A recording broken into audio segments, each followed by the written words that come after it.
Hi Galactic family, how are you? Happy new moon in Leo. I can only say that it's been a tremendous time of breakdown. I just arrived back in LA from I don't even know, 10-day road trip where the car was breaking down, I was breaking down, and the people that I was in communication with were also breaking down. So there's just been this really, that whole tension we were talking about last month, and the pressure and learning so much about ourselves. Now we can step into more light, yeah, because we have not only broken down, but we have broken through. So part of me is thinking, I asked for this. I chose this. I chose this path of break. And now I'm in a path of renewal, which I always was. But, there's cycles. And now we're in the cycle of Leo, one of my favorite signs. It's my moon sign. So what is Leo? I know a lot of people think, Leos, they're all self-centered. But, that's more of the extreme, the twisted version, right? The imbalance. So let's turn that around and say that we are centered in self, right? That we are anchored in who we are. Leo is a fixed sign, is a fire sign, and it's a sign that has a lot of focus. So let's use that this month as a tool to focus on ourselves, to be anchored in our own hearts. Yeah, Leo is ruled by the sun, and if you think about the sun and the way it shines everywhere, what can you do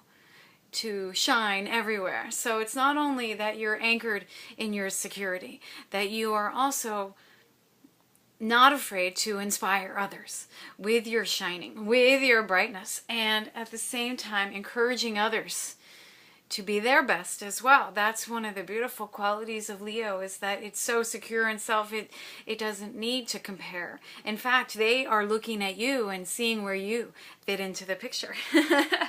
So starting to pull in your good friends and starting to create something, maybe you're already doing that, and just staying focused on what you're doing and how your energy, how your magic projects out into the world. Yeah, it's been a time of I'm gonna say it's like nail biting. Yeah, it's the edge, it's the last crumbling of the things that aren't serving anymore, and they're hanging on, like that person hanging off the cliff, just the nails scratching, it's those old things falling away. So what's left? Again, nothing. And yet for all these months we've been cultivating, we've been practicing being ourselves, we've been practicing loving ourselves, and what do you do with that?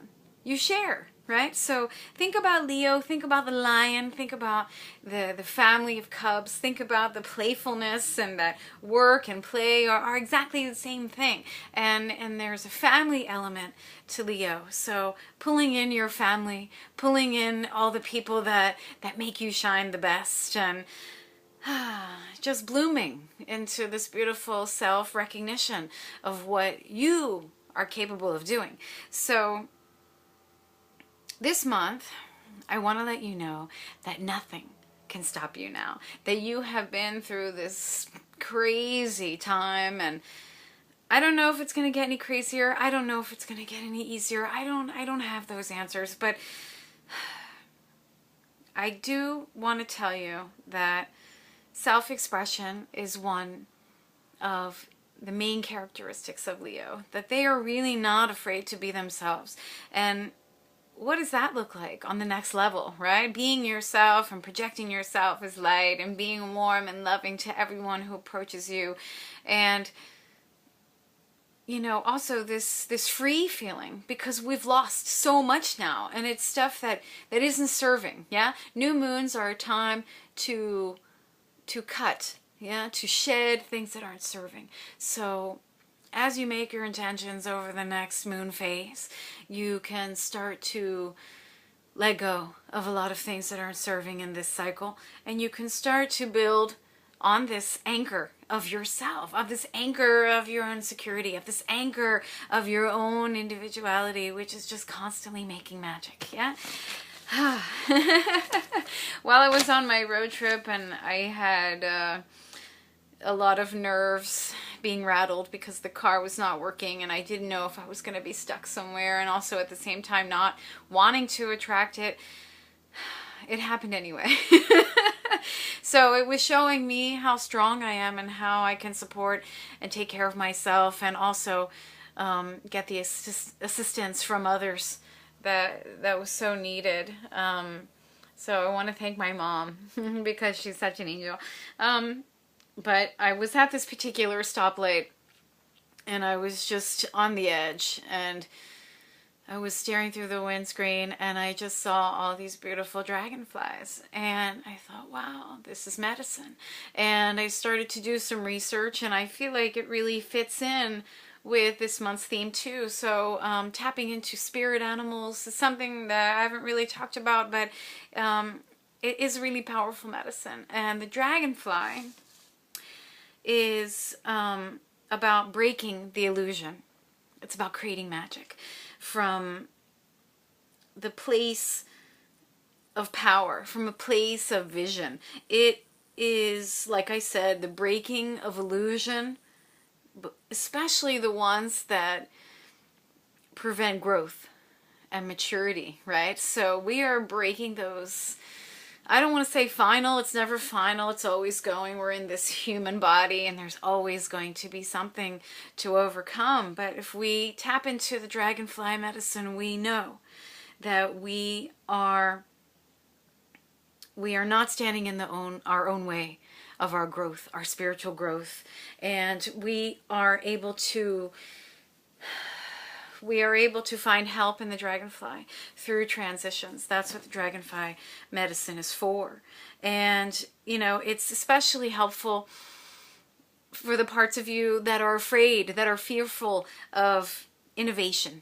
Yeah, if you think about the dragonfly, they're very swift. There's a lot of activity, and they have these beautiful wings that shine, and they glisten, and they're shimmering. So they're also showing their light. So, you know, they dazzle, and they remind us that there are colors in the world that sometimes we can't always see. You know, the magic of the wings and the glowing is not something that we see in every day.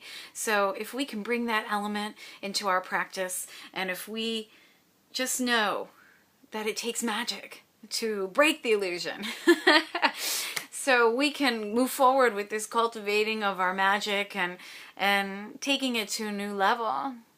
I'm really proud of everybody, all the feedback that I've been hearing, and I know that my growth correlates with your growth, and I love the conversation that's going on. I feel like it's really beneficial for the grid. Yeah, lighting up the grid, and let's all work on this together. Let's share, let's break down together, let's break through together. Let's be in that place of love, unconditional love, where we have compassion for ourselves, for others. We can see God in all, and there is no more illusion, because it is just magic. So that's all I really wanted to say. I don't have any particular practices. I've been on the road. I have, you know, just this flat line of thought right now.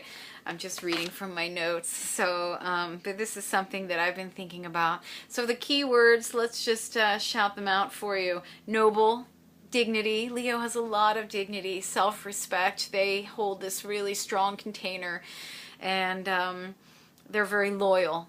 So if you want to move forward with your loyalty in your own self-expression, and be warm and focus on your creativity and what you're making, and you're focused, your drive. Yeah, Leo's super driven. So just be focused on what you're doing, and allow the help to come in. Don't be afraid to ask for the help, and just be humble. Just be humble when it comes to to the learning process, to the creative process. There is no creativity if you don't make mistakes. So please make mistakes, yeah?